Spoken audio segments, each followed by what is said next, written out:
Hoy, 8 de septiembre de 2023, vamos a destinar a continuar con la actividad en la cual explicamos características y las fases del proceso relativo al juicio sumario. En la última sesión de clases explicamos parte de las actitudes del demandado. Hoy continuamos en ese escenario siguiendo con las actitudes del demandado en virtud que las expuestas en la sesión de clase anterior no son las únicas. Vamos a agregar otras posibles actitudes del demandado que se dan a lo largo del juicio ordinario. No es necesario que se den todas, es una u otra, pero hoy nos corresponde, según la presentación que ustedes tienen en su poder, a partir de la diapositiva número 6. El allanamiento regulado en el artículo 115 del Código Procesal Civil y Mercantil. Vamos a escuchar a Joshua María El Carmen Flores. Joshua María. Sí, licenciado. El artículo 115 mencionaba, ¿verdad? ¿Correcto? Allanamiento. Si el demandado se allanare a la demanda, el juez, previa ratificación, fallará sin más trámite. ¿Qué es el allanamiento, María?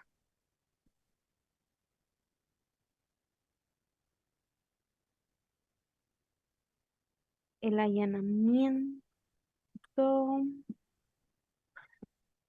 El No artículo que lo- acaba de leer usted, ¿verdad? Pero ahí establece un procedimiento de allanamiento, pero mi pregunta es, ¿qué significa la institución de allanamiento?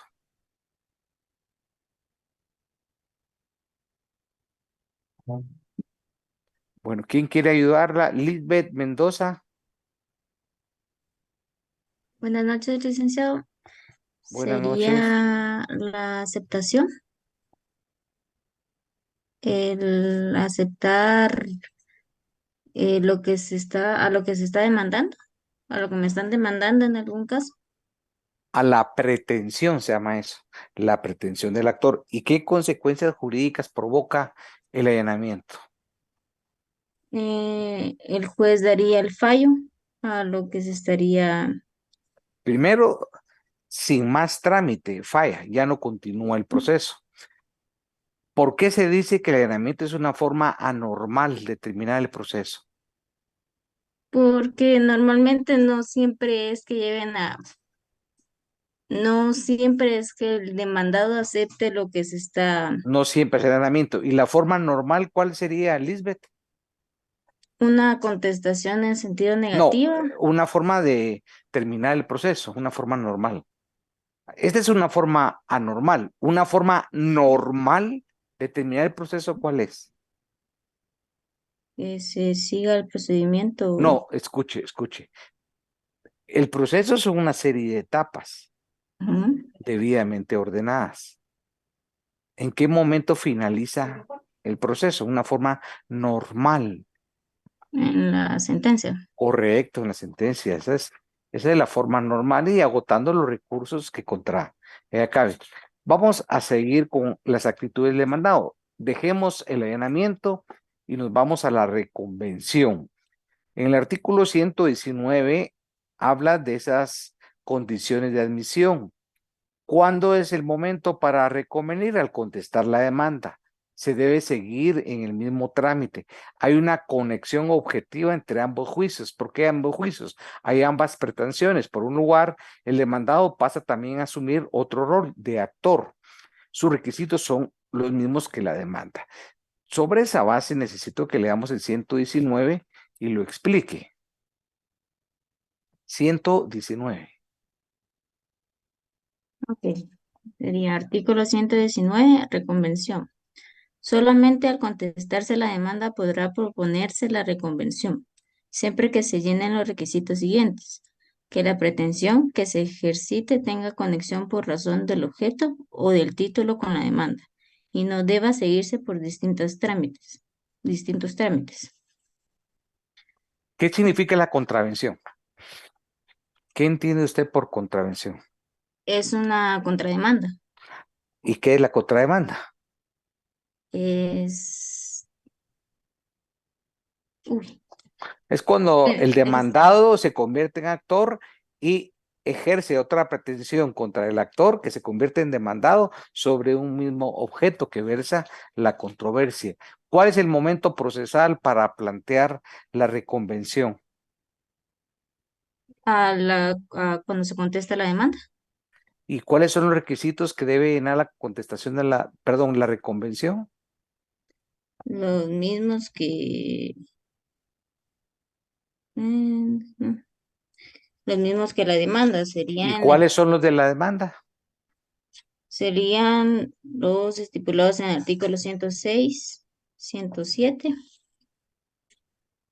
y en el artículo 61, que estaría la escritura. En el, Perdón, perdón, no, no. serían seguir lo que comenta en el artículo 61, escrito inicial, ¿Qué quiere decir eso? ¿Por qué es escrito inicial? porque es la primera solicitud. Correcto, y con eso inicia el proceso. ¿Esos requisitos son discrecionales o cumplimiento? ¿Puedo omitir alguno de ellos? Tiene que seguir como dice la ley, lo tiene que seguir. Claro. O sea que en el examen no puedo equivocarme en omitir uno y decir, es que no respondí como el profesor quiere. ¿Será que es como el profesor quiere o No, como la ley lo ordena? pena, Entonces no admite otra interpretación. no. Exige lo que establece la ley. Gracias, Lisbeth. Ya estudiamos el 119, las actitudes del demandado, y esta reconvención es una contrademanda que establece el procedimiento, también el trámite de los incidentes. Tanto que hemos hablado de los incidentes, hemos hablado muchísimo, pero aquí nuevamente es importante establecer que los asuntos que no tengan una vía específica se van a tramitar en los incidentes. Hay una persona que se llama Cindy, que no tiene apellidos, porque hay otra Cindy Lorena Méndez, Azurdia, allá no, pero Cindy solo con nombre, ¿existe o no existe? No, no existe. Vamos a darle la palabra a Nixon Morales. Nixon Morales, Sí, licenciado, buenas noches. buenas noches. ¿Tiene su código y la presentación a la mano Sí, ahorita voy a poner la presentación, licenciado. para que se ubique en la página número 9 de la presentación? ¿Le ha servido la presentación o no le sirve de nada? Bien, sí sirve, la verdad. Ahorita voy. ¿Y por qué no la imprimís? Es Para la, comentar, para anotar, etcétera. bueno, espérame, ahorita Bueno, la voy. vamos a tomar como referencia esa presentación y vamos a estudiar el artículo 232. Quiero que me hables de la interposición de las excepciones previas. Si tenés claro que es una excepción previa, perentoria y las mixtas, ¿verdad? Hay que clarificar esa diferenciación. Previas atacan la forma, el proceso. Perentorias atacan la pretensión del actor. Las mixtas se interponen como previas, pero van a tener un efecto de la perentoria, es para que no prospere un proceso que ha nacido con un vicio estructural. Entonces, ya tenemos claro que es una previa, que es una perentoria y que es una mixta. Sobre esa base, necesito que te ubiques en el artículo 232. Y ahí, después de leerlo, vamos a discutir temas importantes, como el plazo para interponer las excepciones previas, establecer si no son preclusivas, las clases, que son las que regula el 116, el trámite de los incidentes. Entonces, Nixon nos va a explicar cuál es ese trámite y en qué momento se interpone. Y para el efecto, cuando hable de los incidentes, Nilsson se va a abocar de la normativa especial que ustedes ya tienen conocimiento, que le hemos explicado alrededor de 8 veces, el trámite de los incidentes. Bueno, si quieres para ordenar tu exposición, lee primero el 232, porque ahí están todas las respuestas a las variables que leí. Entonces, al comentar esas premisas, damos respuesta al plazo, a las clases, a su trámite y en qué momento se interponen. 4 variables que no puedes dejar de explicarnos.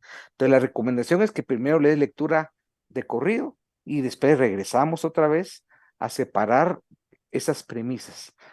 ¿Estamos claros? Sí, estamos claros. Iniciemos. Ok, capítulo 2, procedimientos, artículo 232, interposición de exposiciones previas. Dentro del segundo día de emplazado, podrá el demandado hacer valer las excepciones previas a que se refiere el artículo 116, las cuales se resolverán por el trámite de los incidentes. Sin embargo, en cualquier estado del proceso podrá oponer las excepciones de litispendencia, falta de capacidad legal, falta de personalidad, falta de personería, cosa juzgada, caducidad, prescripción y transacción, las que serán resueltas en sentencia.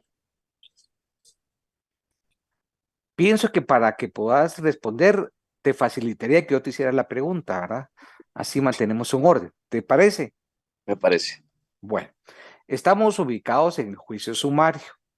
Mm. ¿Cuál es el plazo de emplazamiento, el término para contestar la demanda en el juicio sumario? Sería, bueno, la, Por eso es importante concentrarnos y escuchar bien la pregunta, porque si no, yo no puedo responder congruentemente si no escucho que analizo la pregunta. ¿Querés que te la repita? sería los 3 días, Correcto, pero ¿por qué? porque sería el término para contestar la demanda, bueno, es el que está en el artículo 233. Porque el artículo 233 fija ese plazo, es un plazo legal. Esa es la respuesta. Ahora analiza esta pregunta. ¿Cuál es el plazo del emplazamiento para el juicio ordinario?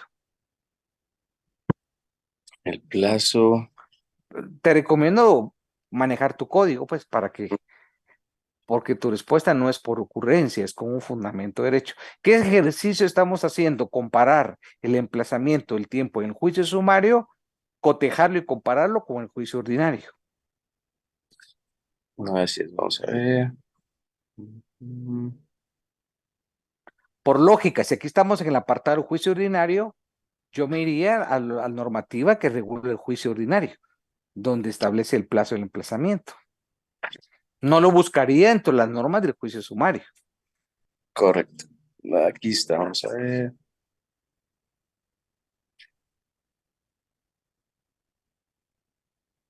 Sería el artículo 111. Leámoslo. Dice, término del emplazamiento. Presentada la demanda en la forma debida, el juez complacerá a los demandados, concediéndoles audiencias por 9 días comunes a todos ellos. Perfecto, correcto. Vas muy bien en tu razonamiento. La conclusión sería, el emplazamiento en el juicio ordinario es ¿por cuántos días? Es por Lo acabas de leer.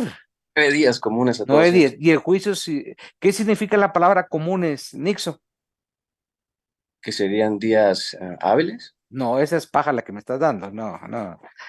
Comunes quiere decir es el mismo plazo para las partes. Ok.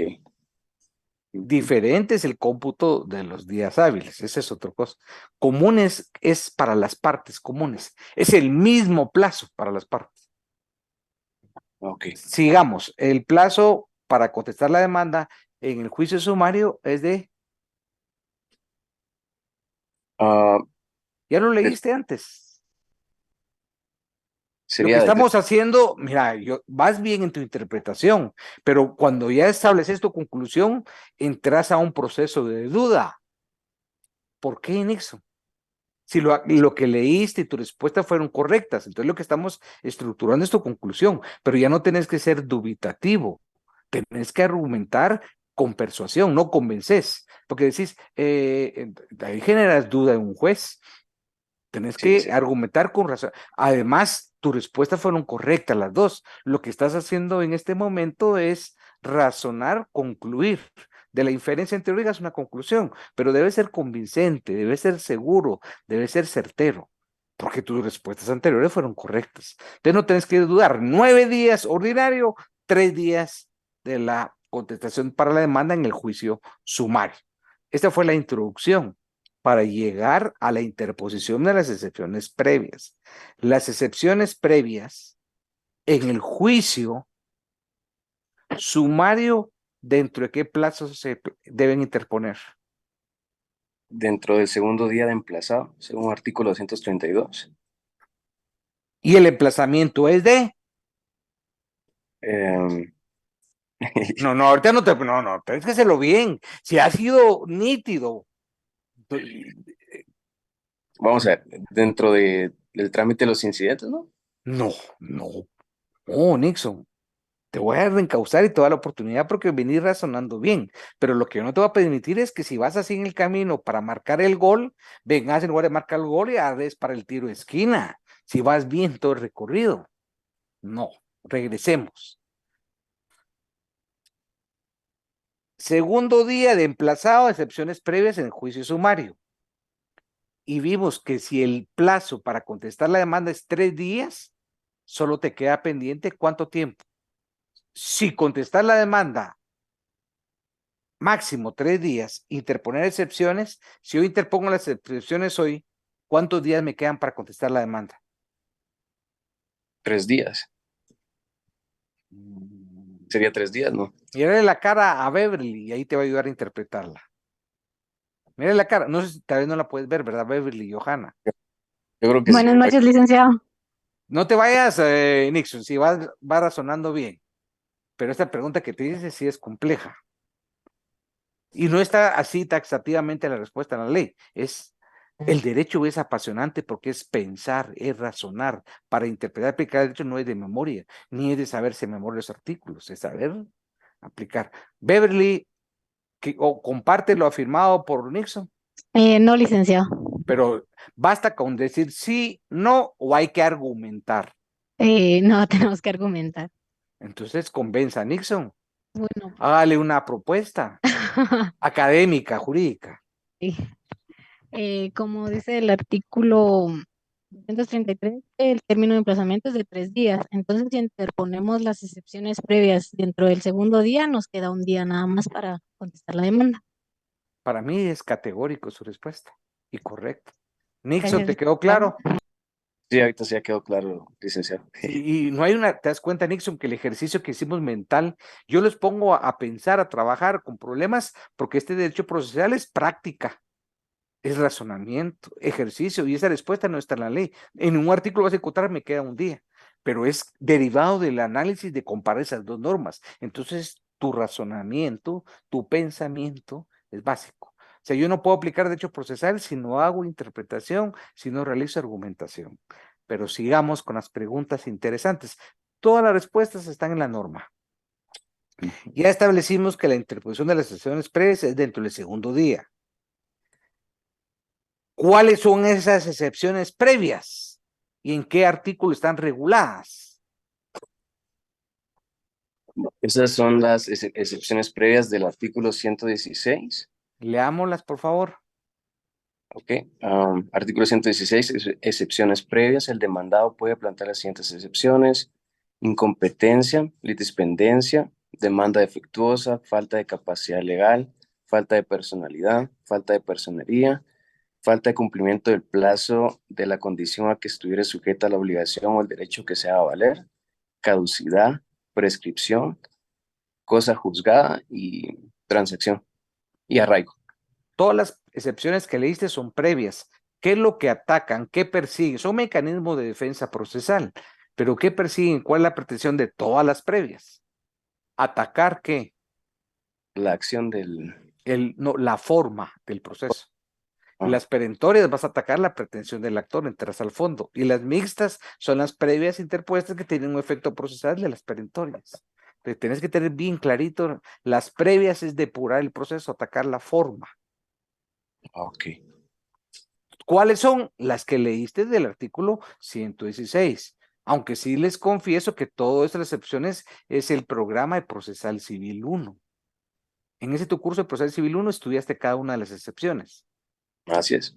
Perfecto. Tu persona y todos. ¿Cómo se tramitan las excepciones previas en el juicio sumario? Por el trámite de los incidentes. ¿Qué es un incidente? son,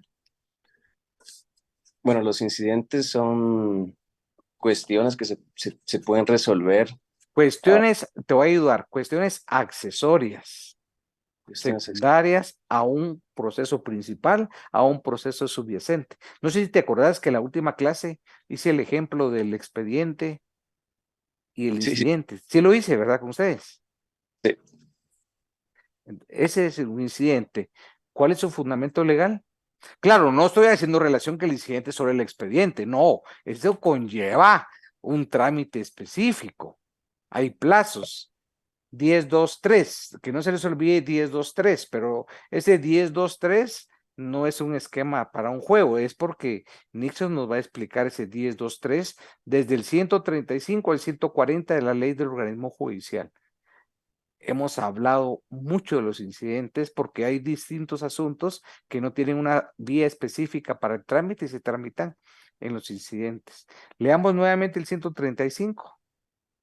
Está bien, el 135 de la ley del organismo judicial. Incidentes, toda cuestión accesoria que sobrevenga y se promueva con ocasión de un proceso y que no tenga señalado por la ley procedimiento, deberá tramitarse como incidente. Cuando las cuestiones fueren completamente ajenas al negocio principal, los incidentes deberán rechazarse de oficio. El auto que decida el incidente contendrá la condena en costas del que lo promovió sin razón, salvo evidente buena fe.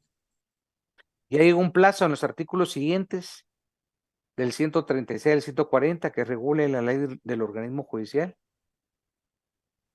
Sí, o está en explica el trámite. sí, en el 138. Leámoslo.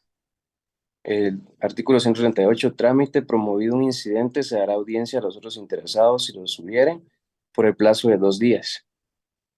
Los incidentes de nulidad carecerán de efectos suspensivos, excepto si el tribunal lo considera necesario y así lo declara en forma razonada y bajo su responsabilidad. Y el siguiente artículo, 139. Artículo 139, prueba. Si el incidente se refiere a cuestiones de hecho y cualquiera de las partes pidiera que se abra prueba o el juez lo considera necesario, el mismo se abrirá a prueba por el plazo de 8 días. Las partes deben ofrecer las pruebas e individualizarlas al promover el incidente o al evacuar la audiencia. Es decir, no todo incidente va a haber prueba, va a depender de los elementos. Puede ser que se releve la prueba o puede ser que se lleve a cabo un periodo de prueba. Yo pienso que ya al artículo 232 que leíste y el 116, ya le extrajimos las características más importantes. La última pregunta, ahorita vas ganando con 90 puntos tu respuesta, tu examen, pero aquí te juegas los 100 puntos o te quedas con 90. Al interponer después de la demanda, las excepciones se van a decidir de una forma conjunta, de conformidad con el 232, ¿con qué resolución? ¿En qué resolución se van a decir de forma conjunta? En tu 232 está la respuesta. Ok, serán resueltas en sentencia. Ahí sí es. Entonces tu respuesta es en sentencia. Perfecto, Nixon. Gracias. Bueno, buenas noches. Aquí vamos a seguir con la presentación y les queda muy clara que las excepciones previas se plantean después de contestar la demanda, se tramitan como incidentes y se van a resolver de forma conjunta en la sentencia. Entramos a una etapa muy importante del juicio sumario. Ustedes cuando estudiaron su juicio ordinario y proceso civil 1, también estudiaron el procedimiento que es la prueba, diferencia del objeto, que es la carga de la prueba, cuáles son los medios de prueba, cuál es el sistema de valoración.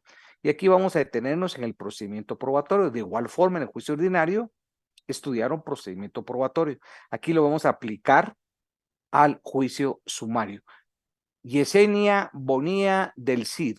Yesenia Bonilla del Cid. Buenas noches, licenciado. Buenas noches, Yesenia. Vamos a estudiar el procedimiento probatorio. ¿Tiene la presentación a la mano en la número 12? Sí, ¿Y el código? también, ¿Y la ley del organismo judicial? también. Entonces está completa en ¿y su diccionario jurídico o lo consulta virtualmente? No lo tengo a la mano, Pero licenciado. puede consultarlo virtualmente también. vamos a estudiar el procedimiento probatorio del juicio sumario. Quiero que se ubique en el 234.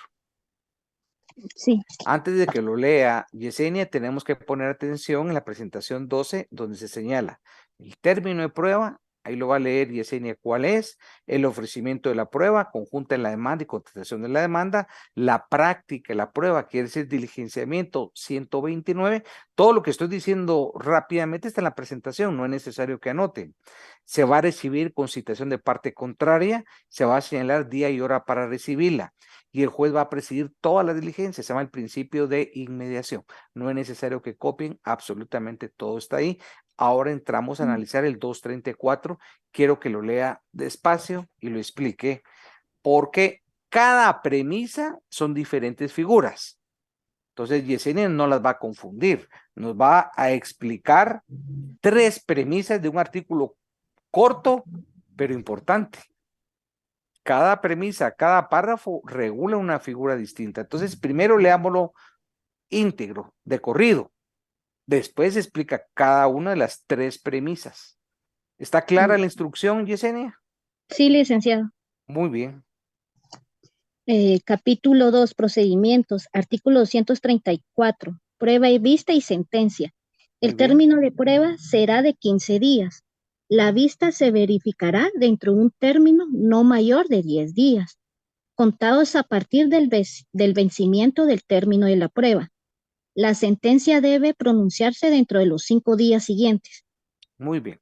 Si solo le pregunto los plazos para esas figuras, está fácil. Entonces, ¿qué vamos a hacer, Yesenia? Un ejercicio comparativo con los plazos del juicio ordinario. ¿Está claro mi propuesta? Sí, licenciado. Va.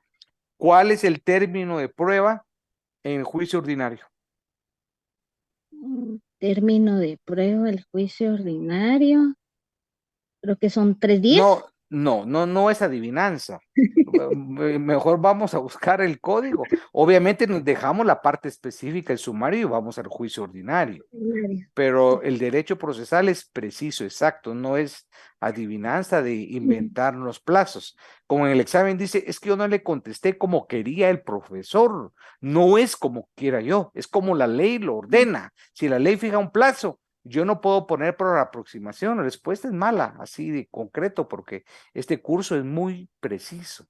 Es lo que establece la ley. Juicio ordinario no lo podemos inventar. ¿Cuál es el plazo del término de prueba en el juicio ordinario? De prueba, No busquen en el apartado del sumario, tiene que ser juicio ordinario. Sí. ¿Se recuerdan que expliqué yo en la primera clase el juicio ordinario? A pesar que lo habían visto el semestre anterior.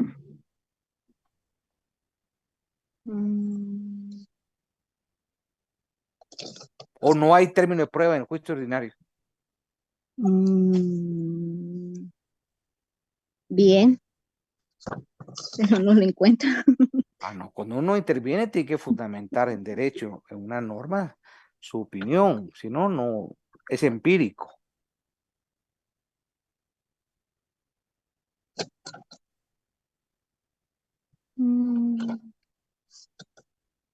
Bueno, gracias por participar, Yesenia. Bueno, licenciado. Mónica, bienvenida Mónica Monroy.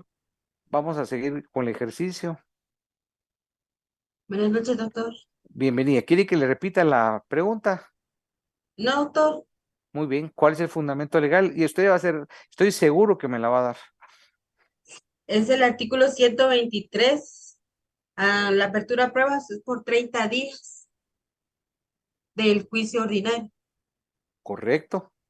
Y es aplicable el juicio ordinario lo que no sea no sea especial. Y en este caso, no vamos a aplicar el 123 para el juicio sumario. ¿Por qué razón? Porque aquí tiene específicamente. Exactamente, porque tiene una norma específica, mientras que en el juicio ordinario, el 123, habla un plazo de 30 días, en el juicio sumario es de 15. ¿Y cuál cree que es la lógica, Mónica, que aquí regule un plazo, un término de prueba a la mitad del ordinario? 15 y ordinario 30. ¿Por qué? ¿Cuál fue la razón del legislador? porque lo querían que fuera más rápido. Así es, exactamente. Responde hasta el término de juicio sumario. ¿Qué quiere decir juicio sumario? Brevedad, rapidez, economía procesal, sencillez. Entonces, los plazos se han acortado. Esa es una diferencia con el juicio ordinario. Entonces, eso nos va a servir en la lógica, porque cuando yo les pregunte comparativamente, no va a haber plazo más corto en el ordinario que el sumario. ¿Me explico? ¿Segura? Sí, Ahora le hago otra pregunta. ¿Cuál es el término de prueba para el juicio sumario? para el juicio sumario.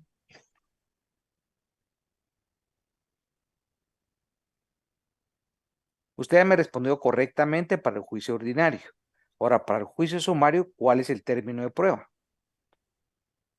No hay término de prueba porque las partes deben llevar sus pruebas el día de la primera audiencia. Ese es en el juicio oral, Mónica. En el Eso ordinario. vamos a regresar y ordenar. Y al final explicar esto nos ayuda para que todos lo tengan claro. Voy a explicar 3 juicios distintos, que todos son de conocimiento.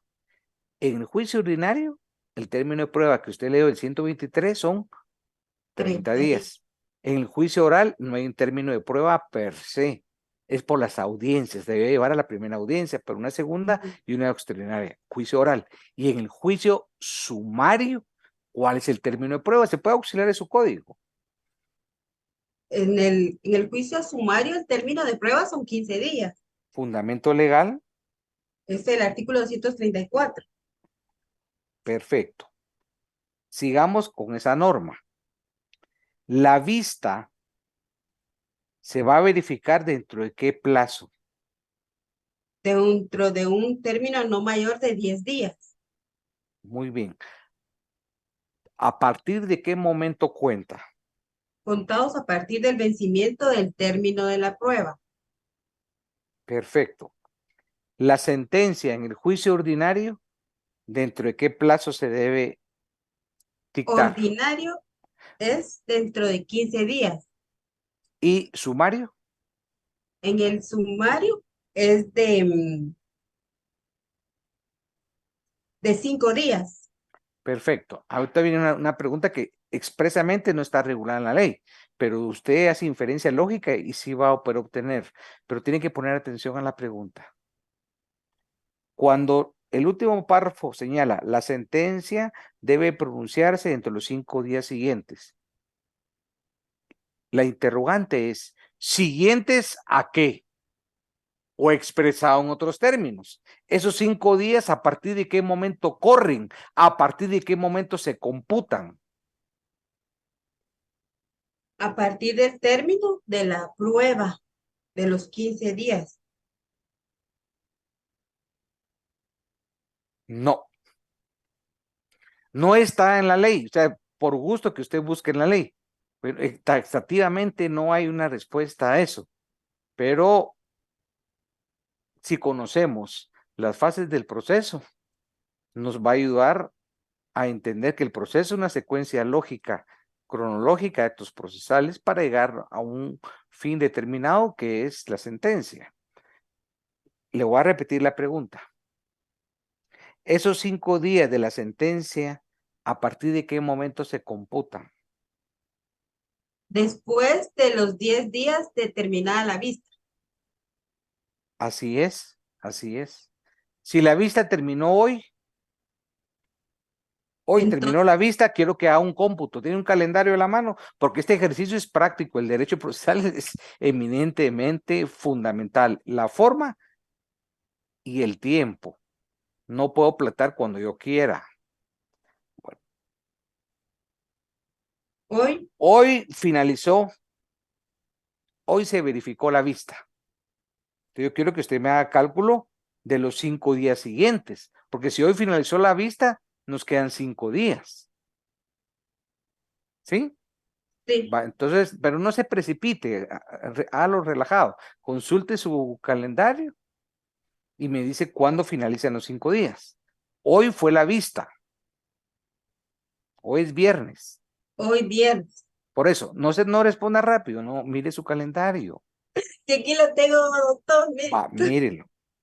Entonces, como son 5 días, serían toda la otra semana, lunes, martes, miércoles, jueves, viernes, que son los 5 días. Escuchen el razonamiento de Mónica. Toda la semana comprende de qué días. No, pero no, sin contar sábado y domingo. Pero qué, voy a ubicar mis ideas. El derecho requiere precisión, quiere argumentar y usar terminología jurídica.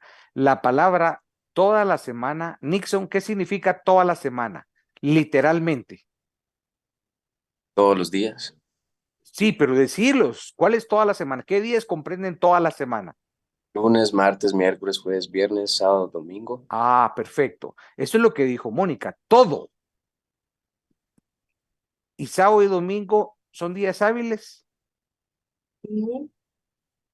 Entonces, su respuesta no es todos. Contados a partir del lunes.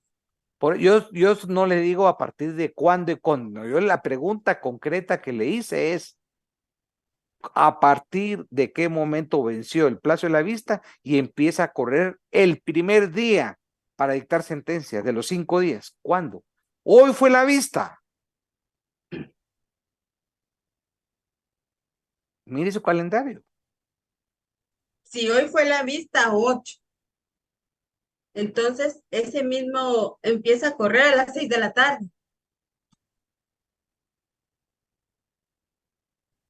A las 6 de la mañana del lunes.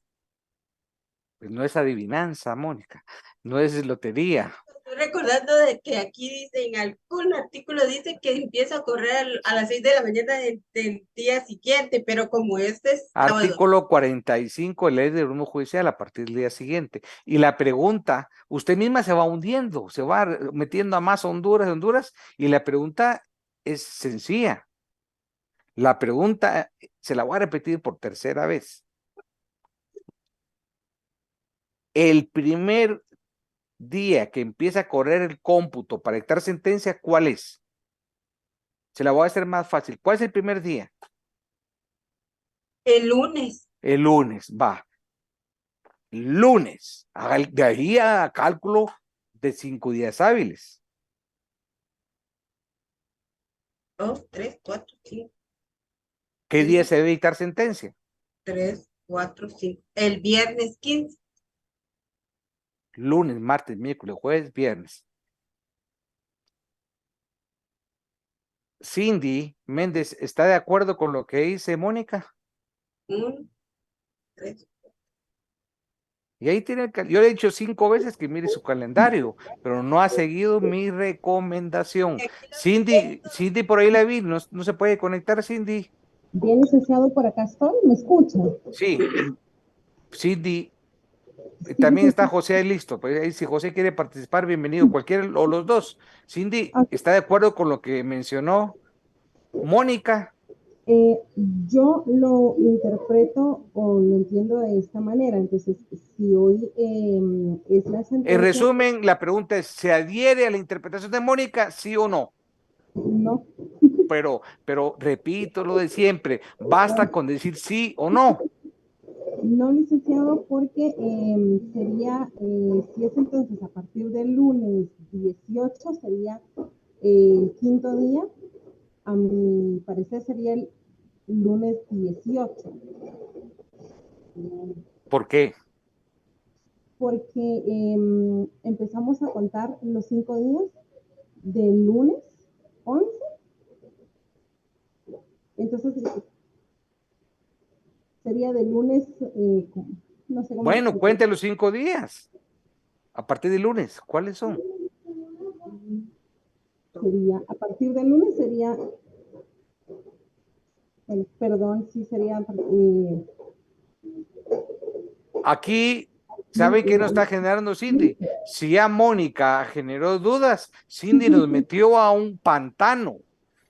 Es que yo no entiendo. A un pantano movedizo, porque ella misma se contradice. El derecho es argumentación, es congruencia. Dijo primero una tesis, ahorita ya cambió. Entonces, eso genera una gran duda. Mi pregunta es si están de acuerdo con Mónica, pero aquí Cindy nos equivocó. José Espinosa. ¿Qué tal, licenciado? Buenas noches. Pues yo no estoy de acuerdo porque si contamos días hábiles, el día 15 no se podría tomar en cuenta por el tema del... Claro. Entonces sería ¿Qué el es lunes, el viernes? ¿Qué es? el día de la independencia, licenciado. Sí, pero ¿cómo se conceptualiza desde derecho Eh, laboral? Sería sueto, ¿no? Asueto. Un ejemplo de un feriado en la ciudad de Capital. El 15 de agosto, licenciado. Correcto, el objetivo es no confundir feria con... Entonces, Mónica, le dije, un abogado litigante tiene que ser hábil en el cómputo de los plazos, porque el derecho procesal es práctico. ¿Cuántas veces le dije, Mónica, que mirara su calendario? Como Mónica. cinco. Sí, Mónica, y entonces el 15 no entra el cálculo. Aquí, con este ejercicio práctico, yo hice un ejemplo de aprendizaje, que los días inhábiles en procesal civil no cuentan, y el 15 no cuenta. Otro ejemplo, aparte de un feriado, un asueto, el organismo judicial otorga permisos especiales para jueces y magistrados por X circunstancias, y cuando otorga esos permisos, suspende los plazos. Entonces se prorroga el día que se suspendió por X razón. Este ejercicio práctico nos sirvió. Ahora, si me pregunta José Manuel, ¿cómo funciona en constitucional? Ya lo dije, ahí es diferente. En amparo, todos los días son hábiles. Todas las horas y días son hábiles. Sábado, domingo, días inhábiles, son días calendario en materia de amparo. Pero aquí estamos estudiando procesal, civil y mercantil. Con este ejemplo, Mónica jamás se le va a olvidar. Miren todo lo que estamos haciendo analizando una norma. Entonces ya el artículo 234 quedó claro. Ahí están los plazos de la prueba, de la vista y la sentencia. Ya, y recordemos que es un concepto de prueba, que es una vista y que es una sentencia. Son tres conceptos totalmente diferentes. Conclusión, vincular el 234 al 129. Tania Florian de Paz. Tania Florian de Paz. Vamos a estudiar el 129, la práctica de la prueba. Es un artículo complejo, pero no está Tania. Sheila Guzmán.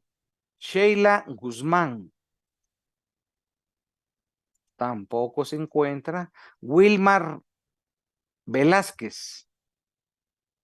Wilmar Velázquez, tampoco, que se va a Buenas descansar. noches, licenciado. Y usted, esto parece sesión espiritista, está en lo oscuro.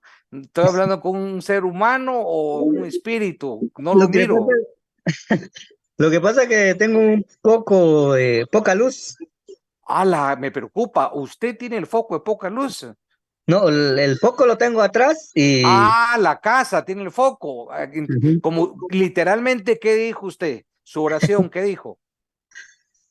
que Tengo un tengo el foco foco de poco a luz. Vaya, y si tengo, ¿a quién se refiere uno? a mi persona. Claro, yo lo miro bien, no le miro que le falte ningún foco.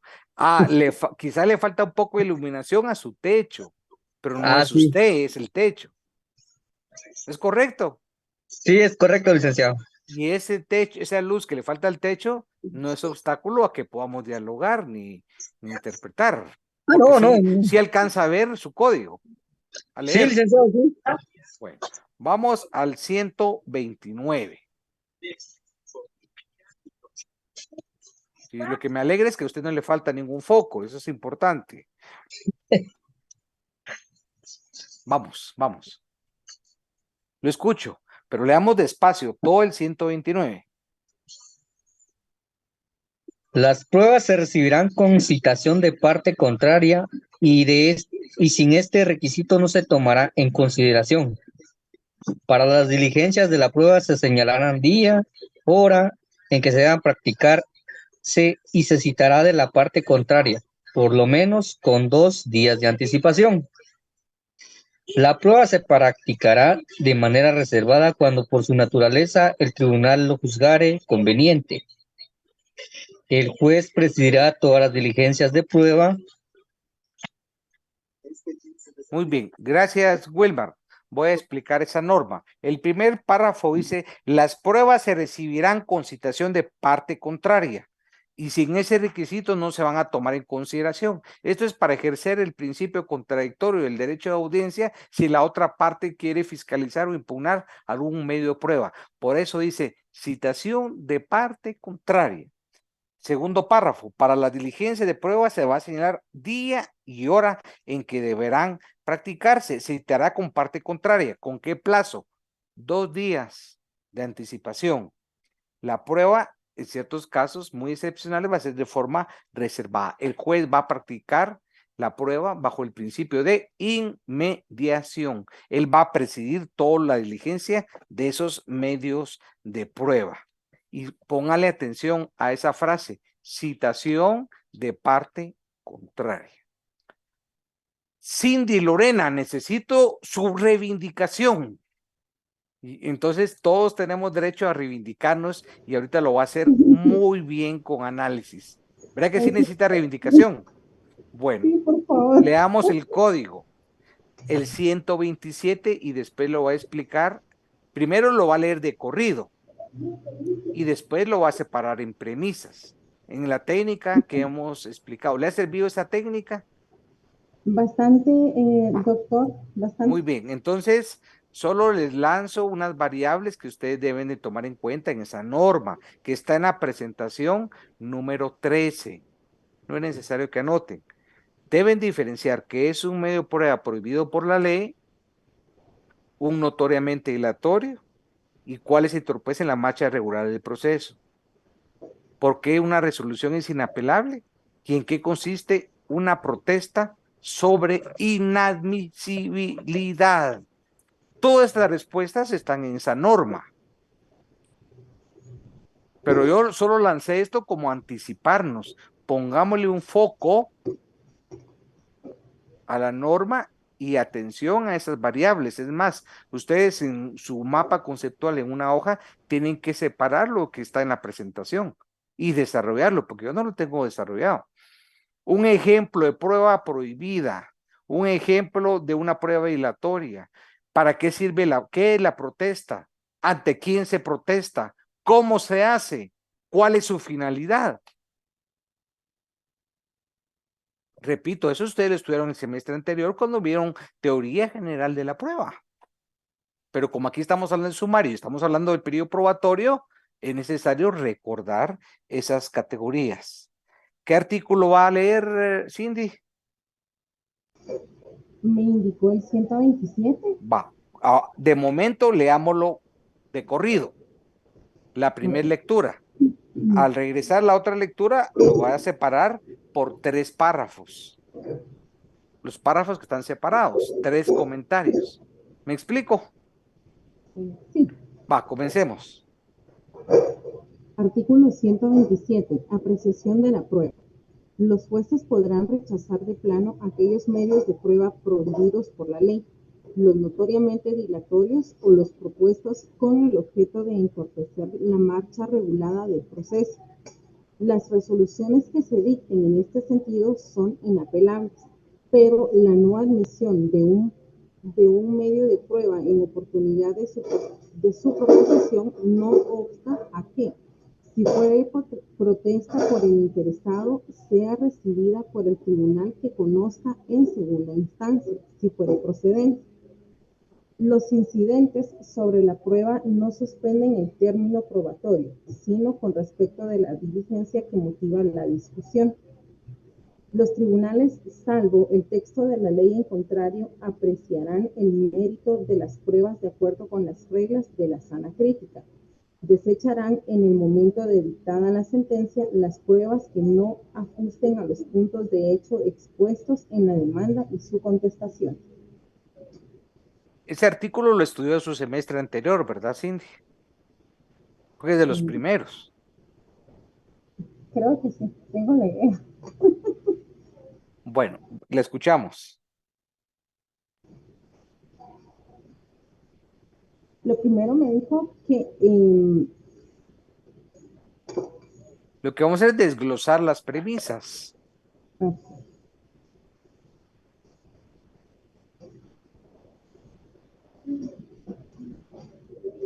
En el primer párrafo sería que los jueces podrán rechazar los medios de prueba prohibidos por la ley.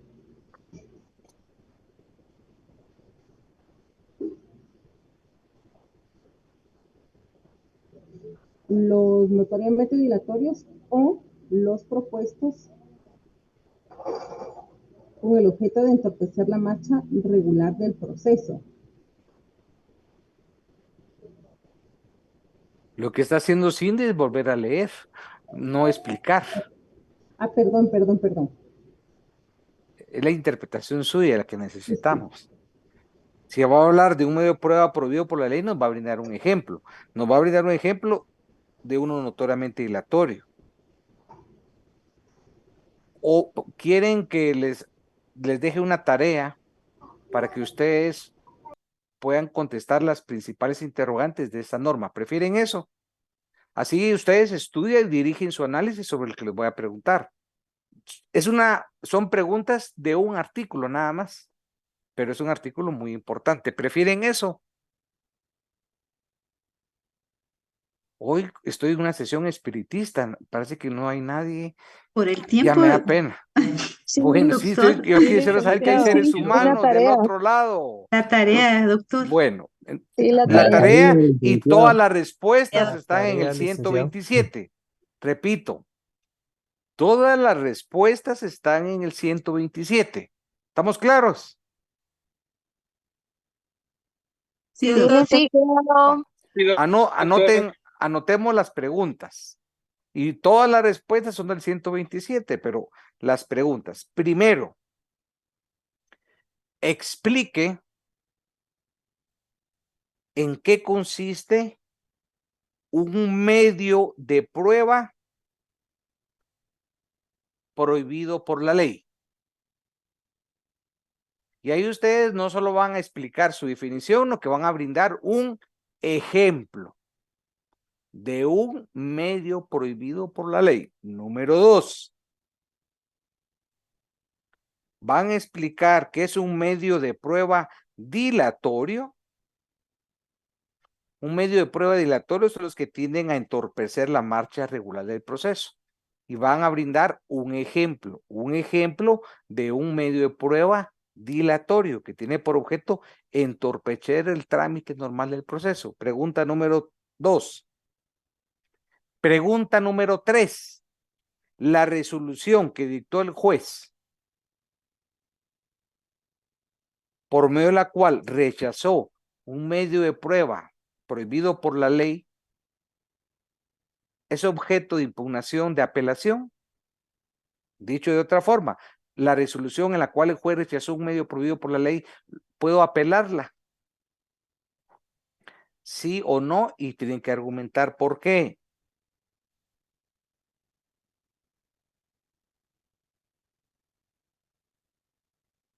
Explique en qué consiste la protesta de inadmisibilidad sobre un medio de prueba.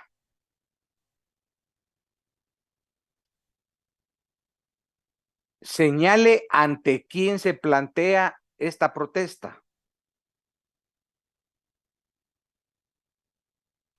¿Cómo se plantea la protesta de inadmisibilidad de la prueba?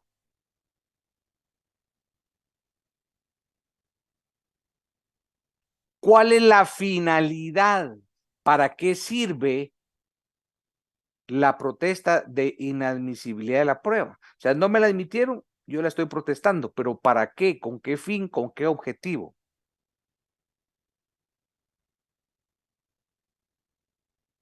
Explicar si los incidentes sobre la prueba suspenden el término probatorio. Sí, no y por qué. de conformidad con el último párrafo del 127 del Código Procesal Civil y Mercantil, indique en qué consiste los sistemas de valoración de la prueba.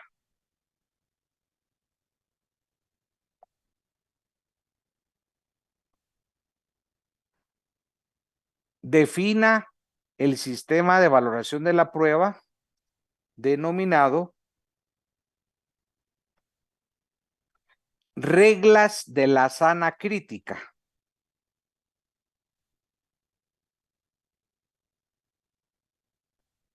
Y la última pregunta, escriba cuáles son esas reglas de la sana crítica. Entonces hay una última más.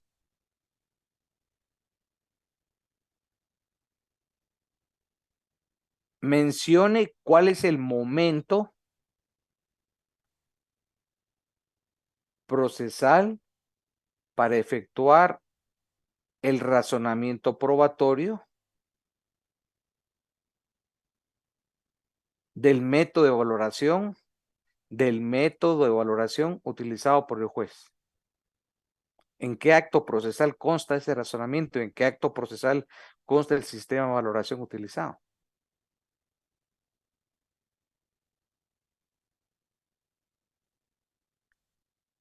Beverly, ¿puede conectar su cámara? Sí, licenciado. ¿Qué opina de todas las preguntas de un precepto? Son muchas preguntas de un artículo. Sí, son bastantes, licenciado, Sí, pero creo pero que eso más a la nos, cantidad, ¿qué beneficio provoca esto? pues en lo personal siento que me va a ayudar a entender muchas cosas que tal vez por ahora no tengo muy bien definidas. Entonces, a la hora de empezar a investigar y analizar el artículo, creo que me va a ayudar bastante. Va, antes de, no nos vamos a despedir si usted no me responde de todas las preguntas, 2, pero responde correctamente, es decir, no voy a terminar la clase hasta que Beverly me responda 2. Le doy la libertad en este momento que escoja 2. Puede escoger las fáciles. Y ahí, si tienen la norma enfrente de usted, ¿qué dificultad hay, Beverly? Me Ninguna. pongo nerviosa, No, eso ya no me lo vuelvan a decir. Y nervios, ¿por qué? Tome un té de los nervios. Escoja 2 preguntas, las más fáciles. ¿Cuáles va a escoger? Ay, espérame, licenciado, que algunas no las copié Son completo. como 10 preguntas, entonces solo 2. Que yo no termino la clase si usted no me responde 2. Ah. No quiere decir que sus compañeros tienen que trabajar todas, pero ahorita solo vamos a hacer el ejercicio con 2. Les vamos a ayudar con 2. Bueno, Ricardo Boror, conectemos la cámara. Si Beverly no quiere, aquí no terminamos la clase si no me dan 2 respuestas. Beverly, pero ¿cómo es posible que no me diga una, aunque sea? Espérame, licenciado, que estoy leyendo. Ricardo Boror, Ricardo Antonio Boror de León. Y Ricardo Boror sacó buena nota, lo tienen que demostrar ahorita. Bueno, ¿sacaste buena nota, sí o no? Bueno, entonces te vas a demostrar que fue una nota por estudio y que no fue por ningún chivo. Responde una pregunta de las que dicté y Beverly tiene que responder una. Ya le quité una, pero Beverly no se va. Ah, joder, ¿y no estás en clase, pues? ¿Y cómo vas a hacer para trabajar las preguntas? ¿A quién le pedís copia? Y también le pedís copia en el examen a esa persona. Bueno, entonces que te diga una Mónica y lo tienes que saber, porque tenés el código a la mano. Bueno, entonces con el código vas a responder. Mónica, elija una fácil para que Ricardo la conteste. Escoja la más fácil y otra fácil Beverly. Pero no vamos a pasar la noche entera por 2 preguntas. No, hombre. Licenciado, para mí la fácil es la primera. Pero es que Boror no sabe ni cuál es la primera, ni cuál es la última, ni cuál es la intermedia. Entonces, léale la pregunta despacio. Explica en qué consiste un medio de prueba prohibido por la ley. Si quieren, lo puedo contestar yo. No ejemplo, lo que está preguntando El docente es una definición. La siguiente pregunta es ejemplo.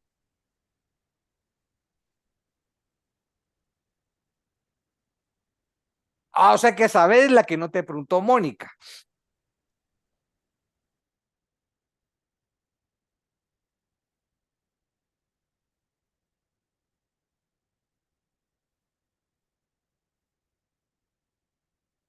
Ahí está repitiendo la misma definición, eso se llama cacofonía. Un medio prohibido de ley es aquel medio prohibido por la ley, ahí no estás explicando.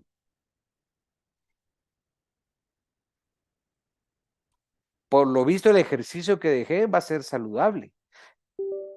Porque, Ricardo, eso lo viste en Procesal Civil 1. Ricardo, yo me recuerdo que también fuiste mi alumno en obligaciones y negocio jurídico, ¿ah? Sí me recuerdo. Ese tu look de peinado es inconfundible. Bueno.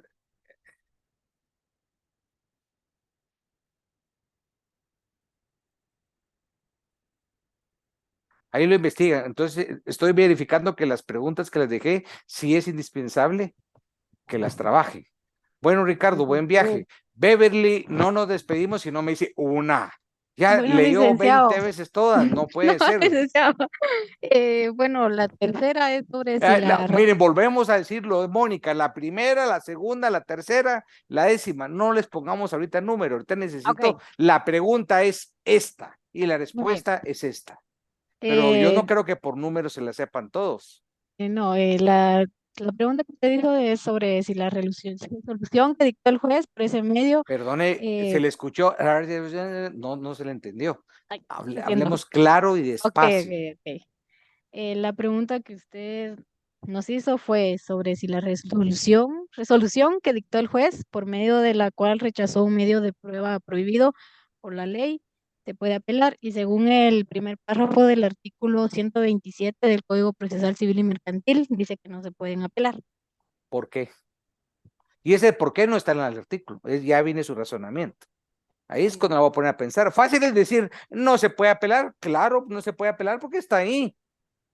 Claro que no se puede, porque está prohibido la apelación, pero hay una lógica, y la lógica no lo dice la norma, es cuando los pongo a pensar esa materia gris. ¿Por qué? Porque rechazó un medio de prueba prohibido por la ley, licenciado. No. Luis está levantando la mano.